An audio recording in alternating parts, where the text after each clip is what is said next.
Welcome my dear friends, स्वागत है आपका अपने चैनल मेडिकल ज्ञान में। आज लेके आए एक अनोखा डिजीज़ के बारे में, सिंड्रोम के बारे में, जो आपने शायद ही नाम सुना होगा। आपने अक्सर देखा होगा कि कुछ लोग अगर अचानक से होश में आते हैं या फिर सुबह उठते हैं या फिर कोई दिक्कत होती है, उसके बाद जैसे ही हॉस्पिटल के अंदर आँख खुलती है तो वो अलग ही लैंग्वेज बोलते हैं।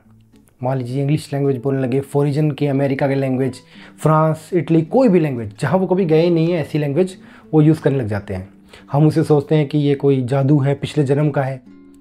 ठीक है, तो इसी के बारे में आज हम बात करेंगे। तो आज बात करते हैं फॉरेन एसेंट सिंड्रोम के बारे में। इसके अंदर क्या होता है, आदमी की भाषा, बोलने का तरीका, उसका लहजा ये बदल जाता है। आपने देखा होगा इंग्लिश अलग अलग तरीके से लोग बोलते हैं। इंडिया में इंडियन इंग्लिश बोली जाती है, अमेरिका में उसका जो बोलने का तरीका है वो अलग है। अलग अलग जगहों पे इंग्लिश अलग अलग तरीके से बोली जाती है। अब मान लीजिए यहाँ का आदमी अचानक से ही अमेरिकन इंग्लिश बोलने लग जाए तो क्या होगा। हम सोचेंगे कि पहले वो अमेरिका में जन्म लिया था, अब यहाँ पे जन्म ले लिया इसने। पुनर्जन्म की कहानियाँ, और लोग इसको बहुत ज़्यादा मान लेते हैं। लेकिन ये है फॉरेन एसेंट सिंड्रोम कहलाते हैं इसे। इसके कोज हो सकते हैं, मान लीजिए आपका क्या है, जो ब्रेन का बायां भाग है, लेफ्ट साइड जो ब्रेन की होती है, वहाँ पर आपके बोलने के, ठीक है, आप जो बोलते हैं, आप बातचीत करते हैं, वो वाला हिस्सा वहाँ होता है जो उसको कंट्रोल करता है। अगर आपको कोई एक्सीडेंट हो गया, चोट लग गई है, तो ऐसी कंडीशन में क्या होगा, वो भाग डैमेज हो जाएगा और इसके अंदर अनस्टेबल हो जाता है, जिससे आप कोई और भाषा बोलने लग जाते हैं। सबसे पहले जो इसका केस आया था 1907 के अंदर आया था ये केस, और उसके बाद आज तक 100 ऐसे केस देखे गए हैं। मतलब पूरे दुनिया के अंदर 100 ही केस अब तक ऐसे आए हैं जो देखने को मिले हैं। सुबह उठा और एक अनपढ़ आदमी इंग्लिश बोलने लग गया। ऐसा एक केस हुआ था वर्ल्ड वार सेकंड के अंदर भी, एक फीमेल को सर के अंदर छर्रा लगा था। उसके बाद जब वो उठी तो वो अलग ही लैंग्वेज, अलग ही भाषा बोलने लग गई थी। ऐसे काफ़ी हुए हैं जिसके अंदर ये देखा गया है कि या तो उसको चोट लगती है या मेंटली डिप्रेस हो जाता है वो पर्सन।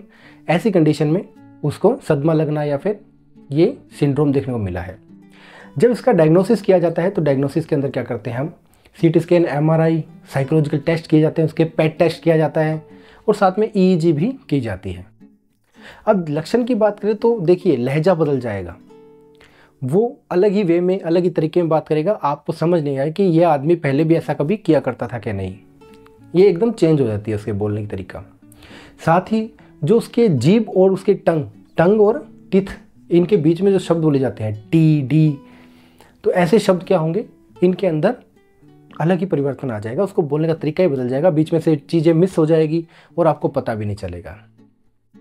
अब ट्रीटमेंट की बात की जाए तो इसके लिए देखिए मेनली जो ट्रीटमेंट है, अगर उसका चोट लगी है ब्रेन के ऊपर, ब्रेन हेमरेज वगैरह या पोर्शन हुआ, तो ओपन सर्जरी या क्लोज सर्जरी के द्वारा उसको ट्रीट किया जाता है।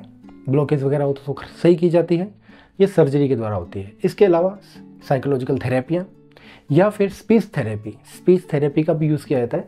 कई बार बोलने में ही उसके कुछ वर्ड मिसिंग हो जाते हैं तो कि आपको पता नहीं चलता है, तो उसको स्पीच थेरेपी दी जाती है ताकि वो सही से बोल पाए।